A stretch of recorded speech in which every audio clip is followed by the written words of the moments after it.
Hi friends, இன்னைக்கு நாம alphabet eating challenge part 2 தான் பார்க்க போறோம். Hக்கு நான் Horlicks தான் எடுத்துர்க்கேன். ஐக்கு நாம ஐஸ் வாட்டர் தான் குடிக்க போறோம்.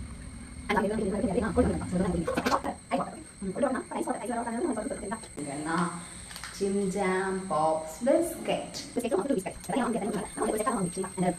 Okay, so cake என்னன்னா எல்லாருக்குமே ரொம்ப பிடிச்ச KitKat. எல்லாம் என்னன்னு பாத்தீங்கன்னா லட்டு என்னன்னு பாத்தீங்கன்னா மால்கிஸ்ட்னு ஒரு பிஸ்கெட். என்னன்னு பாத்தீங்கன்னா இப்போ ரீசெண்டா எல்லாருக்குமே ரொம்ப பிடிச்ச ஒரு விஷயம் தான் ஒரு வேஃபர்ஸ் அண்ட் பாட்டி.